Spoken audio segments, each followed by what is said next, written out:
Hello and welcome to this video lecture for the University of Connecticut's online course, Classics and Ancient Mediterranean Studies 1103, Classical Mythology.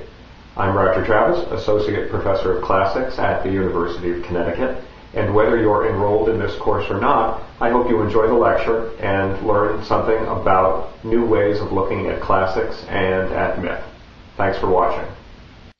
Now that we know where these creation and succession myths fit into the mythic tradition, above all as represented in epic, we can start talking about their content. And there's an extraordinarily important concept that should be introduced at this point, the concept of syncretism. The best definition for syncretism, I think, is the harmonizing of different, sometimes conflicting myths into a single narrative.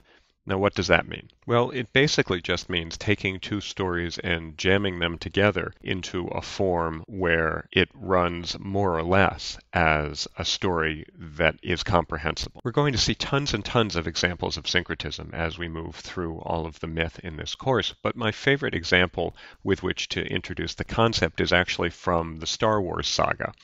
And the syncretism that I'm thinking of is the syncretism between the narrative of what's now part 4 of Star Wars, that is, Star Wars A New Hope, wherein it's pretty clear, at least to me, that Darth Vader is not yet Luke's father, or else Obi-Wan Kenobi's narrative to Luke doesn't make a lot of sense about how a young Jedi who was a pupil of mine named Darth Vader betrayed and murdered your father.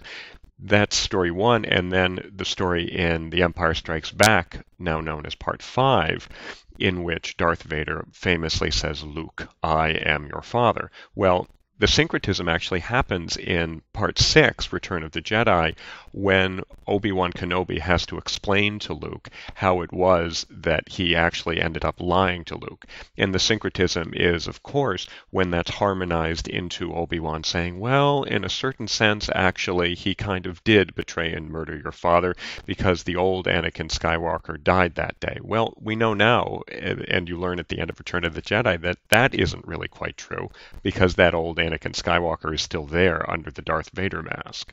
So the syncretized version is that version in Return of the Jedi in which the conflicting stories of A New Hope and The Empire Strikes Back are jammed together into a more or less harmonized narrative. It's really helpful to look at the material we have in chapters 3, 4, and 5, which is mostly from the Hesiodic Theogony, as produced by a rather amazing process of syncretism, whereby the Hesiodic bards took things from all sorts of different sources, some of them Greek, some of them Near Eastern, it appears, and put it together into this amazing connected narrative of creation and succession.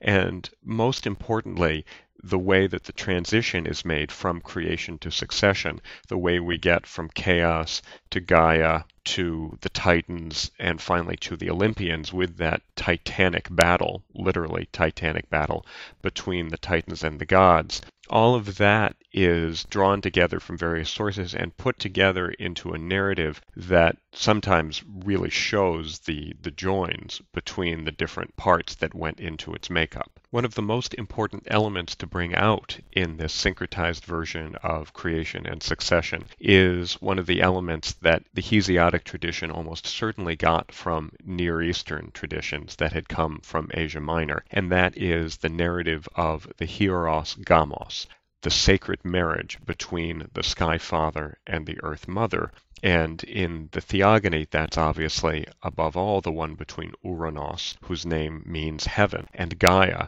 whose name means earth. In its most basic form, this narrative of a sacred marriage is a way of talking about the relationship between human sexuality and the continuation of the universe. Here's the way Aphrodite herself, the goddess of sex, describes it in a tragedy that's otherwise almost completely lost. This is a tragedy called the Danaids.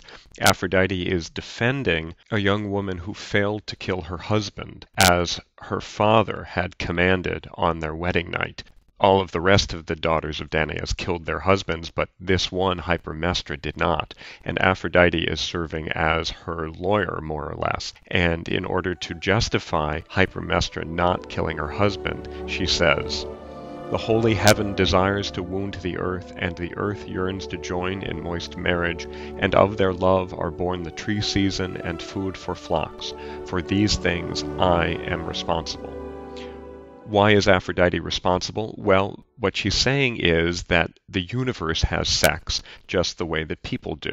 Aphrodite is the goddess of sex, and the holy heaven, the sky father, has sex with the earth, and out of that is born the fertility of the entire world, food for flocks and the tree season. The sacred wedding is about cosmic sex. And to demonstrate that this theme continues to run through all of Western culture, I want to illustrate it with a clip from Ang Lee's wonderful movie with the screenplay by Emma Thompson, Sense and Sensibility. What I want you to look for in this clip is that same relationship between the sexuality of human beings and a kind of metaphorical, mythic, rooty thing, sexuality of the entire world.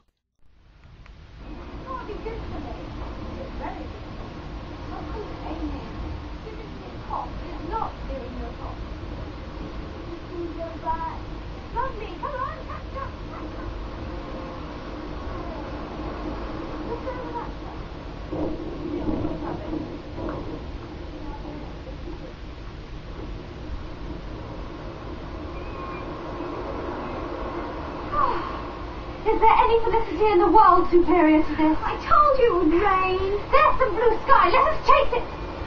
I'm not supposed to run.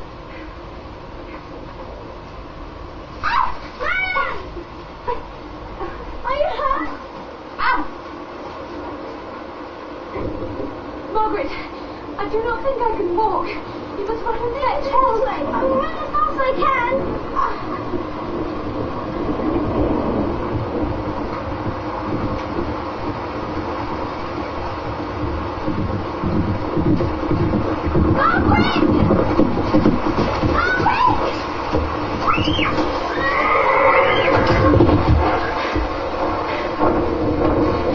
Don't be afraid. He's quite safe.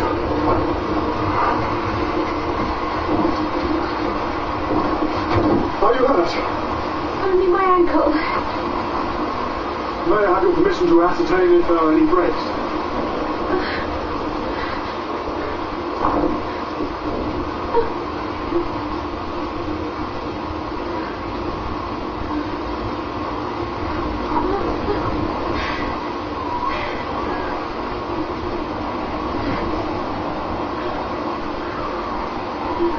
It is not broken. Now, can you put your arm about my neck?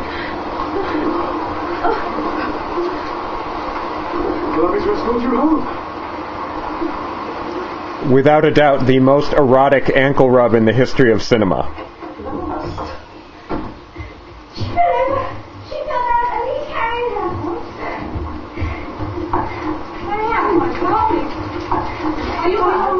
It's a twisted ankle. Do not be alarmed, Mamma. He's listening. I can assure you it's not serious. I took the liberty of feeling the bone and it's perfectly sound. Sorry, I cannot even begin to thank you. Please do not think of it. I'm honoured to be of service. Please, will you not be seated? Pray, excuse me, I have no desire to leave a watermark. But permit me to call tomorrow afternoon and inquire after the patient. We shall look forward to it. Most kind. I'm sure you are. Thank you. Margaret, take the gentleman his hat. Thank you.